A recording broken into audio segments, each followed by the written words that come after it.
Selamat berjumpa lagi teman-teman sejarah mania. Pertama kali saya mohon maaf sebesar-besarnya karena ternyata tidak mungkin membuat 7 langkah metode penelitian sejarah dalam satu video. Sekali lagi saya mohon maaf. Tidak lupa juga saya mengucapkan terima kasih kepada teman-teman sejarah mania yang telah memberi dukungan kepada channel tercinta kita ini melalui subscribe. Bagi teman-teman yang belum subscribe, saya tunggu subscribe-nya. Teman-teman, kita akan melanjutkan perjalanan untuk membahas metode penelitian sejarah. Topik kita kali ini adalah penyusunan kerangka penelitian sejarah. Di mana posisi penyusunan kerangka penelitian dalam metode sejarah? Topik ini merupakan bagian dari heuristik, teman-teman. Dalam penelitian sejarah, heuristik atau pengumpulan sumber terdiri dari 3 tahap, yaitu 1 persiapan, 2 pelaksanaan, dan 3 evaluasi. Persiapan isinya adalah A. Penyusunan kerangka penelitian, B. Penyusunan daftar pertanyaan, C.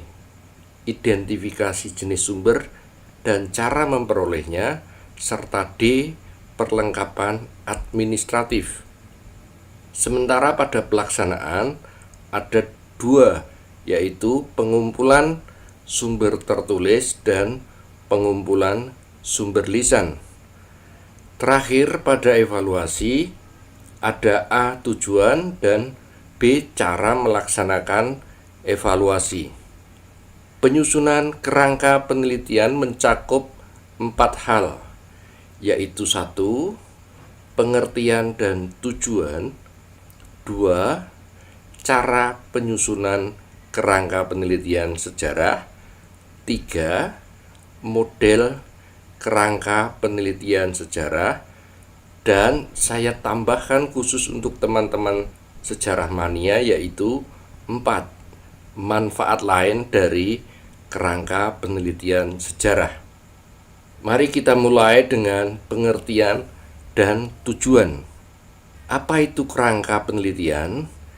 Kerangka penelitian sejarah adalah kumpulan konsep yang kita susun secara sistematis agar tujuan penelitian kita dapat tercapai secara efektif dan efisien. Dengan menyusun secara sistematis, kita dapat melihat secara visual berapa masalah yang akan kita teliti, jumlah bagian masalah atau bisa juga disebut sebagai variabel untuk setiap masalah, dan sampai bagaimana kita akan mengumpulkan data untuk setiap variabel.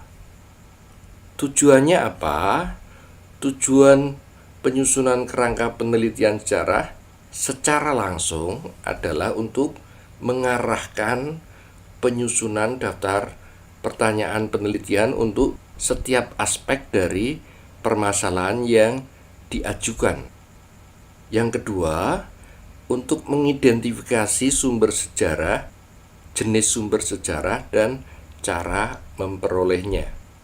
Oleh karena itu, semakin baik kita menyusun kerangka penelitian, semakin lancar kita akan melaksanakan pengumpulan sumber atau heuristik.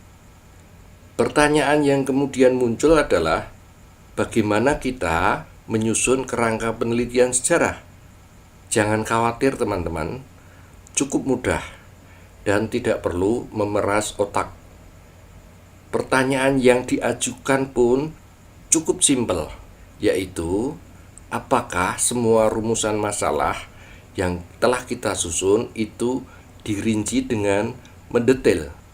Cobalah kita melihat rumusan masalah yang sudah kita buat. Apakah pemerinciannya cukup mendetail? Sampai berapa tingkat? Semakin mendetail kita merincinya, akan semakin baik teman-teman. Mengapa? Karena kita akan dapat mengetahui berapa volume pekerjaan yang harus kita selesaikan melalui studi dokumen, dan berapa volume pekerjaan yang harus ditunaikan melalui wawancara. Sebagai latihan, kali ini saya akan memberikan contoh pemerincian permasalahan dengan topik imajiner, yaitu pemogokan buruh di Delanggu, Klaten pada tahun 1948.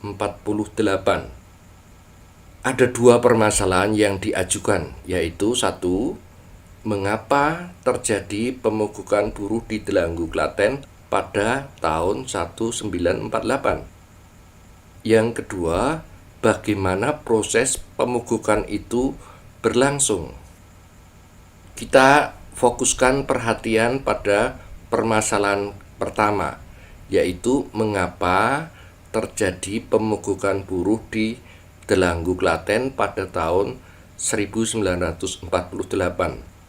Untuk permasalahan kedua, silahkan nanti teman-teman dapat gunakan untuk latihan. Misalnya, untuk menjawab latar belakang pemogokan buruh, penyebabnya kita bagi menjadi dua, yaitu faktor intern dan ekstern.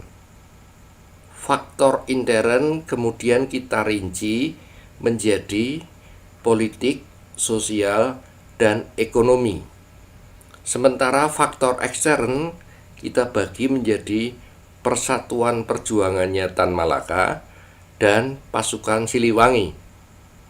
Nah, sekarang kita fokuskan perhatian kita pada faktor intern tadi, yaitu politik, sosial, dan ekonomi.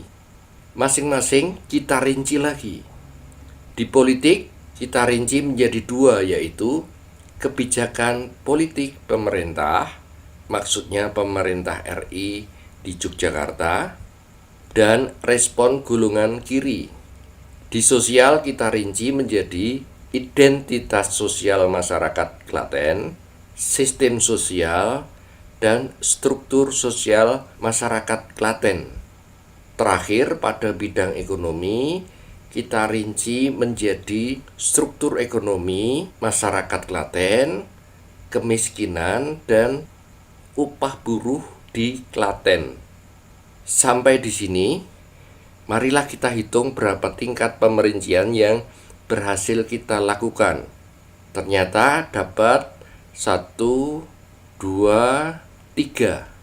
Berarti kita telah berhasil memerinci 3 tingkat. Apakah ini cukup? Belum, teman-teman. Kita masih bisa memerincinya lagi menjadi yang lebih detail. Misalnya, pada bagian respon, kita rinci lagi menjadi opini dan aksi. Maksudnya respon berbentuk opini dan respon berbentuk aksi.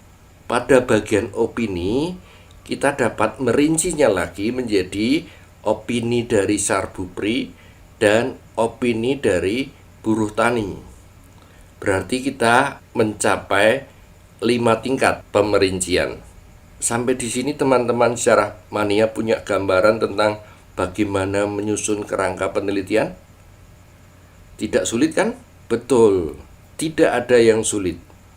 Kita hanya butuh ketelatenan dan kesabaran. Jangan sampai kita gampang putus asa. Karena apa? Karena ide untuk pemerincian tidak datang sekaligus dalam 1 hari.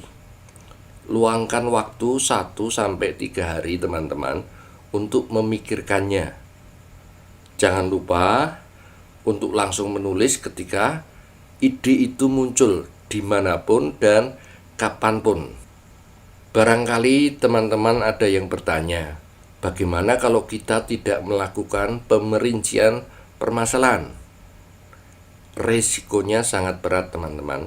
Kita ke lapangan dengan tujuan untuk mengumpulkan sumber, tetapi kita tidak tahu apa yang harus kita cari.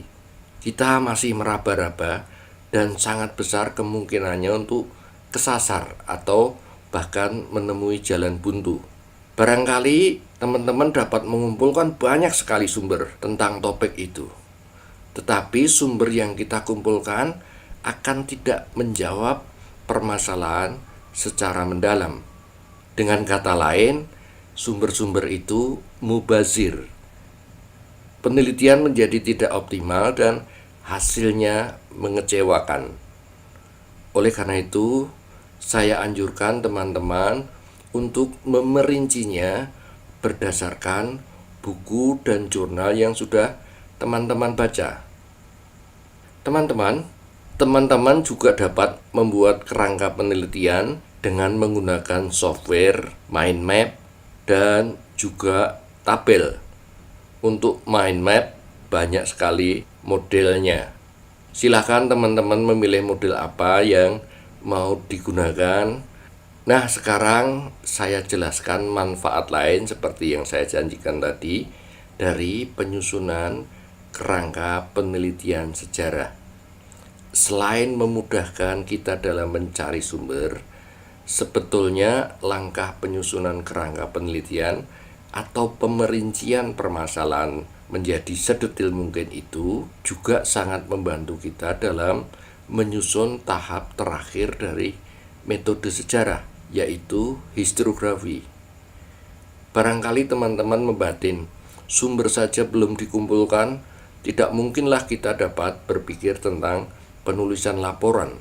Mari kita lihat, kalau setiap satu permasalahan menjadi satu bab, maka dari rincian yang telah kita buat tadi, kita sudah mengetahui akan ada berapa bab dan berapa subbabnya. Tidak hanya itu teman-teman, kita juga dapat mengetahui jumlah sub-subbab dan garis besar isi masing-masing sub-subbab itu. Bahkan kita sebetulnya juga sudah merancang paragraf atau alinea beserta isinya. Hebat bukan? Lebih hebat lagi teman-teman, narasi yang kita susun akan mengalir dengan runtut, kronologis, dan tidak ada yang namanya pengulangan-pengulangan atau muter-muter. Teman-teman, dalam penelitian sejarah, tahap penyusunan kerangka penelitian ini sangat penting. Artinya, kalau rincian permasalahan sudah kita buat sebaik mungkin, berarti sekitar 50-60% dari keseluruhan penelitian sudah dapat dikatakan selesai. Dari tahap pelaksanaan heuristik sampai analisis sebenarnya adalah pengisian daging terhadap kerangka yang sudah kita buat. Sampai di sini teman-teman, barangkali ada yang kurang jelas, silahkan menuliskan pada kolom komentar. Saya akhiri sesi penyusunan kerangka penelitian sejarah ini. Semoga pembahasan topik ini bermanfaat bagi teman-teman sejarah mania. Jangan lupa saya menunggu like, subscribe, dan komen dari teman-teman sejarah mania semua. Salam sejarah, terima kasih.